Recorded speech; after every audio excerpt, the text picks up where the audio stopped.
The Monster Hunter formula feels like it's been honed almost to perfection at this point, but the developer, as ever, remains in the pursuit of something better. The upcoming Monster Hunter Wilds is looking like it's going to take the beloved series to an entirely new level, with a number of notable changes and improvements promising to continue its upward trajectory. Though Monster Hunter will obviously remain Monster Hunter at its core, Wilds is going to differ from its predecessors in some key ways, courtesy of those changes and improvements. So here we're going to go over how this action RPG will set itself apart specifically from Monster Hunter Rise. And let's kick things off with the basics. Setting. Every Monster Hunter game takes players to a completely new setting, and Wilds will be no different in that regard. While Monster Hunter Rise was set in and around the locales surrounding Gamorra Village, Wilds is heading off to the Forbidden Lands, an uncharted region of the world that the Hunters Guild has previously never explored. Of course, this also means we'll get a new hub location. Hub Village. A big part of the charm of every new Monster Hunter game is getting to explore and getting familiar with an entirely new hub village. Monster Hunter Rise's aforementioned Gamorra Village endeared itself to many with its atmosphere and Japanese-inspired architecture. Wilds, on the other hand, will include multiple villages, each in a different map. That includes Kunafa Windsong Village in the Windward Plains, Woodwood Hideout in the Scarlet Forest, and Azuz in the Oilwell Basin. Seamless travel. This is bound to be one of Monster Hunter Wilds' biggest and most popular changes among series fans. Rise, like all of its predecessors, didn't feature seamless maps, which meant going from your hub to a map was always separated by a load screen. With Monster Hunter Wilds, the developer is finally removing that annoyance. Now players will seamlessly be able to travel from a village to the wilds and back without any interruptions. Tackling quests. Seamless traversal between the hub and the wilds will also bring some significant structural changes. Again, Monster Hunter Rise, like all previous Monster Hunter games, required players to begin every quest at the hub's quest board, while the end of every mission would also force you to return to the village. With the virtual boundaries between hubs and the open world maps beyond their walls now gone, in Monster Hunter Wilds, players will be able to begin quests simply by finding their target in the world, while you will also no longer be forced to return to the hub after finishing a mission. No wire bugs. The wire bug was easily one of Monster Hunter Rise's best new features. Building on Iceborne's Clutch Claw, it evolved the core Monster Hunter loop with dual grapples that were a game changer for combat as well as traversal. Sadly, it's not returning in Monster Hunter Wilds. That's not to say it won't have its own hookshot style item, however. Slinger.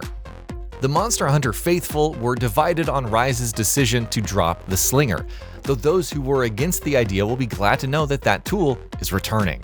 In fact, the Slinger is going to be quite an important part of Monster Hunter Wilds' gameplay loop. For starters, it'll let you swing around similar to the wire bug by grappling onto specific points in the environment. Beyond that, it'll also let you trigger environmental hazards to use against monsters and gather items from a distance, including while moving, while of course also serving as a fixed projectile weapon. No Palamutes.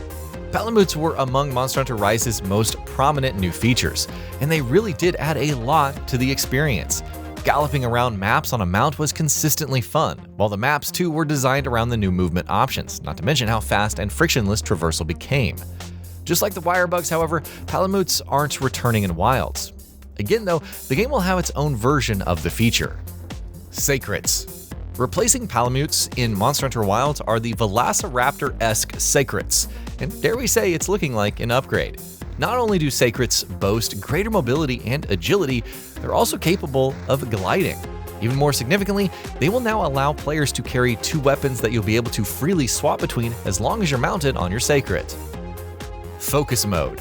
A new gameplay mechanic being introduced in Wilds, Focus Mode is promising to add an even greater tactical edge to combat than in previous titles.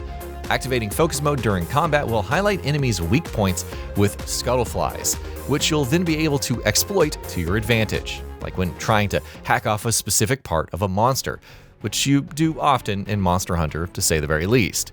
Monsters will also grow visibly wounded, and those wounds, in turn, will become weak points. Monsters.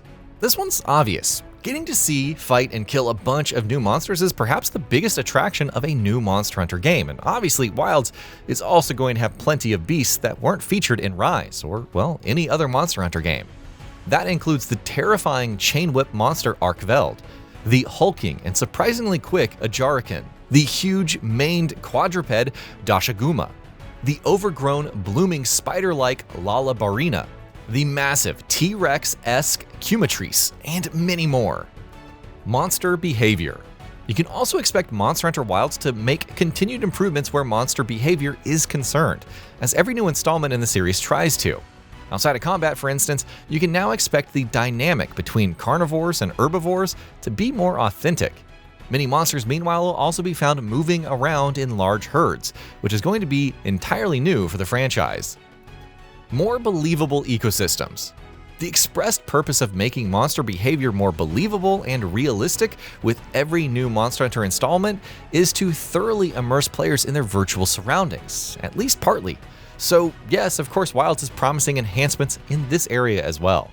As per the developer, the game will feature ecosystems that will feel more alive and thriving than ever before, with monsters being birthed, building their habitats, nurturing their offspring, hunting each other, and more, all independently of the player's presence. Weather effects. Large-scale weather events are perhaps Monster Hunter Wilds' biggest headlining addition. Each map will oscillate between 3 states, each bringing sweeping changes to a variety of factors. Different weather states will begin anything from aggressive sandstorms to vibrant vegetation, while monster behavior will also be significantly impacted. For instance, herbivores will be out in much greater numbers when weather conditions are favorable, while the more dangerous and vicious beasts will stalk the wilds when conditions worsen. So you might imagine that will also impact traversal and exploration. No more rampages. Monster Hunter Rise introduced rampages, which were individual tower defense style missions that would task players with protecting Kimura Village against oncoming hordes of frenzied monsters.